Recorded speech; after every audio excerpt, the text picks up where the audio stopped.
In a version of Earth where giant monsters known as Titans fight often, King Kong is living in a place called the Hollow Earth. It's an ancient subterranean ecosystem deep within the planet with unique gravity and constant radioactive energy that allows the creatures in it to evolve to titanic sizes. One day Kong is being chased by giant warthogs, so he heads toward a cliff's edge where he's prepared a trap for the beasts to fall into. Kong also throws a tree trunk that activates a second trap, causing rocks to fall on his enemies.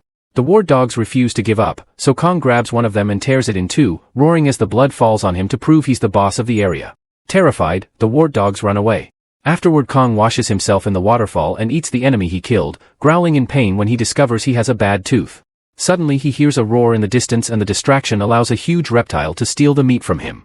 Kong only struggles for a few seconds before letting it go, more interested in what he just heard. He follows the noise but only finds a random little animal and not more like him as he thought. Meanwhile on the surface, Dr. Eileen works for Monarch, an organization who keeps an eye on the global threats posed by Titans. She has a special system to watch them all and make sure they aren't getting in trouble. Eileen is worried about Kong because he's from a social species and he shouldn't be alone. Whenever a bad monster appears to destroy a city, the legendary Godzilla comes out of his home in the ocean to fight them and keep humanity safe. In Rome, a giant spider-like monster starts terrorizing the streets and Godzilla immediately appears to attack it, destroying some buildings in the process. After throwing the beast around, Godzilla makes it explode with his atomic breath. He celebrates the victory with a roar and goes to nap inside the Colosseum. At a Monarch outpost in Hollow Earth, the researchers detect heavy energy readings coming from the sinkhole from Kong's warthog trap. Eileen is immediately alerted about this and she flies to the Hollow Earth access point in Barbados, where Director Hampton shows her pretty high spikes in their sensor array. Meanwhile in the Monarch Base Academy, Eileen's adopted daughter Jia starts feeling dizzy in class. She closes her eyes and her hands moves on its own as snow starts falling inside the room. Suddenly she has a vision involving the Titans and the teacher wakes her up, only to discover she unintentionally made drawings all over her schoolwork and the desk. After class, Jia must clean her desk and the teachers tell Eileen that Jia is having trouble fitting in. Using sign language, Eileen tries to talk to Jia, who just says she's worried about Kong and that she doesn't feel like she belongs on the surface. It turns out Jia is the last member of the Iwi tribe from Skull Island, Kong's original home. Later at home, Eileen realizes that Jia's drawings match the spikes from the sensor array. At the same time in Hollow Earth, an unknown Titan destroys the outpost. This causes Jia to wake up from a nightmare and Eileen has to promise there's nothing wrong with her. The next day Eileen travels to Miami to find conspiracy podcaster Bernie, who has helped her with Titans before. He agrees to team up with her again as long as he gets to visit Hollow Earth. At that moment, Eileen receives an alert about another energy surge that even Godzilla senses. He immediately leaves Rome to search for the source, destroying more buildings in the way. At the same time, the access point opens and everyone in the base panics, but it's just Kong, who asks for help with his tooth. While the scientists give Kong a sedative, veterinarian Trapper flies over in his special aircraft and uses it to pull out Kong's bad tooth, replacing it with a very strong metallic prosthetic. Afterwards Bernie tells Eileen that he's realized each spike matches a Titan appearing on the surface. His analysis concludes this energy is a distress call from Hollow Earth. Hampton authorizes a team to go down there, so pilot Michael takes Eileen, Bernie, Trapper, and Jia in his very advanced aircraft and they follow Kong when he jumps back into the access point. The trip is full of crazy lights and shaking that makes Bernie feel like he's high, but it's quite safe and soon they make it to Hollow Earth. A bunch of vertisigns start flying near them, so Trapper explains they're harmless and activates the camouflage in the ship to blend in.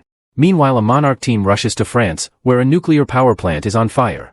The soldiers find giant paw prints nearby and discover Godzilla is there absorbing all the radiation to charge himself up. As his body starts to glow, Monarch jets fly in to try to stop him, but Godzilla swats at them before bringing them down by expelling blue energy. Hampton informs Eileen that Godzilla is clearly preparing for something, but the connection soon ends because of the energy in Hollow Earth. Eileen's team reaches the Monarch outpost and is devastated to find all the scientists dead and the building absolutely destroyed. There's a bloody paw print on the stone walls that doesn't belong to Kong, and Trapper says it's a call for war. They find an unbroken security camera and hope they can get answers from it. Elsewhere, Kong gets his axe before jumping into the sinkhole he created the other day. He finds a bunch of glowing crystals but also the bones of creatures like him. After hearing some roars in the distance, he crosses a waterfall and discovers an uncharted subterranean realm. A shadow begins moving toward him and he meets a young primate named Suko. Kong tries to approach him peacefully, but Suko bites his hand and summons more apes to attack. They tackle Kong and quickly disarm him to then use his own axe against him, but Kong is still stronger and easily pushes them away. When Suko jumps on Kong's face, he grabs him and uses him as a club to beat up the other apes. As they fight, one of the apes almost falls off a cliff, but Kong grabs him and pulls him up to safety. However, the ungrateful ape tries to stab Kong with a bone dagger, so Kong kicks him off the cliff. The final ape tries to run away in fear and Kong throws a rock at it before it leaves. Afterward Kong roars at Suko to establish dominance and asks where the blade comes from, so Suko becomes his guide. Eventually Suko brings Kong to a watering hole to have a drink while acting suspicious. Suddenly a gigantic serpent monster comes out of the water and attacks Kong, trapping him with its long body to squeeze him. Suko immediately runs away but suddenly the axe blocks his way. It turns out Kong easily decapitated the monster. Then he takes a break to eat the serpent and even shares it with Suko, who is surprised that he's being fed after leading Kong to a trap. In the aircraft, Eileen accesses the security footage and discovers an ape destroyed the outpost. Suddenly an energy surge causes their ship to start going down, but thankfully Michael regains control just in time. Jia can sense where the surge came from, so they land the ship and follow her directions through the jungle. Trapper starts smelling something weird and says they should turn around, but Michael ignores him and announces he's in charge. At that moment a tree creature eats him whole and the group runs away.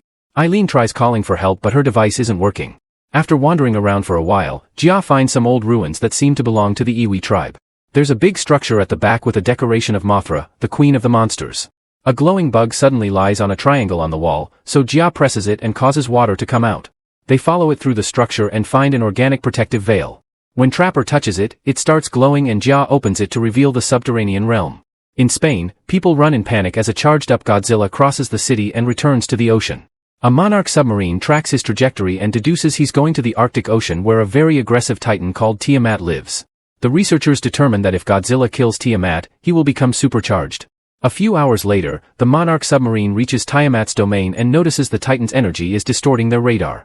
Suddenly a light brightens the area. It's Godzilla's atomic breath, which is causing some serious damage to the submarine while destroying a layer of ice to wake up the other Titan. Tiamat quickly comes out glowing magenta and uses its body to trap Godzilla, who retaliates by biting a chunk of its flesh. Tiamat immediately bites back and Godzilla starts to charge up by absorbing its energy, causing an atomic beam that even reaches the surface. The mighty Tiamat becomes sushi and Godzilla enters its lair, where it rests as it absorbs all the energy in the area. Back to Eileen's team, they hear a noise and suddenly get surrounded by warriors with spears. However, they also recognize Jia and decide to take the group with them. They reach a glowing cave and realize this is an entire Iwi civilization, who communicate with each other through telepathy. On the ceiling they notice various vortex portals, which could potentially take them all over Earth. The leader of the tribe touches Jia's hands and they both share memories. The leader shows Jia the life of the tribe and in return Jia shows her life on the surface. The leader is pleased and orders her guards to let the rest of the team go.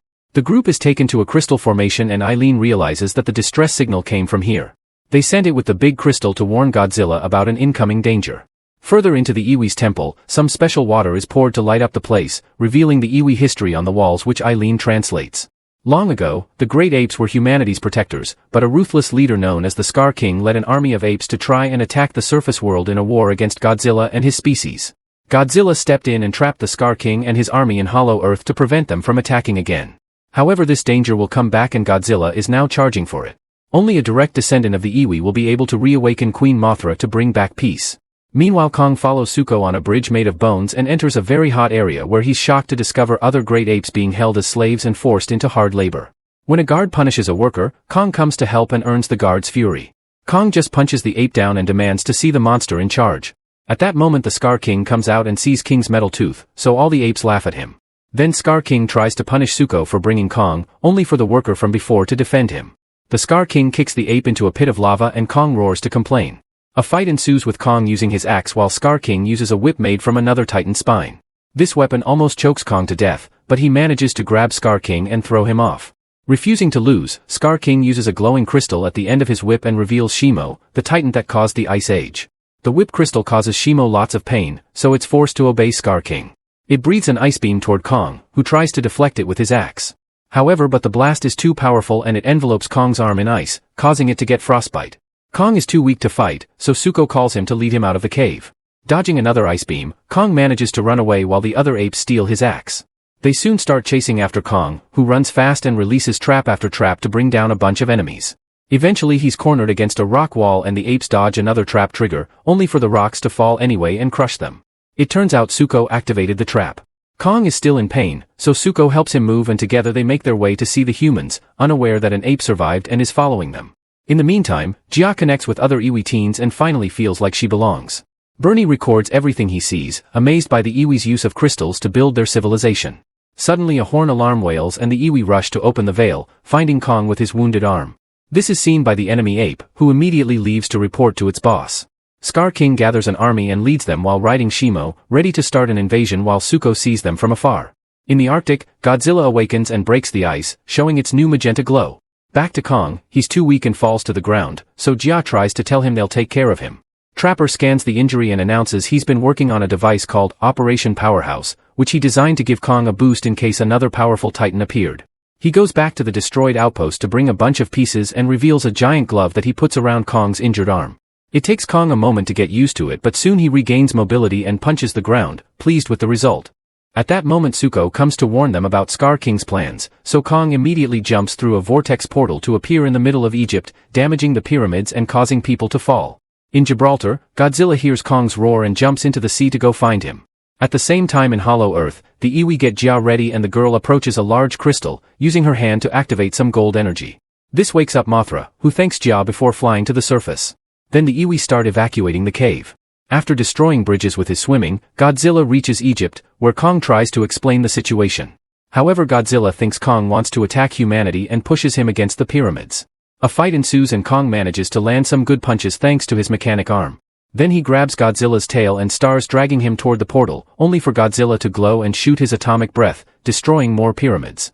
He pushes Kong down and charges again, but this time Mothra appears and pushes him back. Jia also appears and together with Mothra they use telepathy to finally explain the situation. Godzilla roars to agree to team up. Eileen's team follow the Iwi to the area underneath the pyramids, where they pour a red liquid into the water that causes the crystals to move. Hopefully this will create a gravity surge that will hold the evil titans back. At that moment Skar King breaks the veil and comes inside, making Shimo freeze the crystals before they can finish the process. Trapper gets on his aircraft and brings over a bunch of vertisigns, who attack the ape army with bioelectricity. While the group escapes in Trapper's ship, Shimo shoots ice again to scare the vertisigns away. Thankfully Godzilla and Kong show up and jump to meet with Skar King and Shimo at the same time the crystals release the surge. The gravity causes the titans to float around, but that doesn't stop them from attacking each other whenever they have the chance. Trapper's ship almost gets smacked too, but Mothra comes in to protect them and the portals. Some ape soldiers try to join the fight so Zuko jumps in too, throwing rocks at them to keep them away. Shimo shoots ice at Godzilla and almost freezes him, however Mothra distracts it and Godzilla breaks the ice with its magenta charge. Then Mothra catches Trapper's ship and puts it down while Zuko kicks an ape guard off to its death. Kong recovers his axe from the enemy and exchanges blows with Skar King and his whip, but sadly Kong loses his axe again when a portal opens and drags all the titans to Brazil. The people on the beach immediately run away in panic as the waves freeze and the titans break through the ice. Skar King makes Shimo unleash its ice powers, causing the sky to go black before it starts freezing the city too. Suddenly Godzilla shoots an atomic beam at Shimo at the same time that Kong punches Skar King, causing him to lose a tooth. The fight continues among the four titans as they throw each other all over the place, destroying dozens of buildings.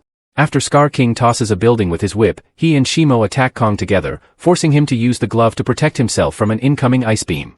At that moment Godzilla finishes charging and shoots at Skar King, who dodges the attack and retaliates with his whip.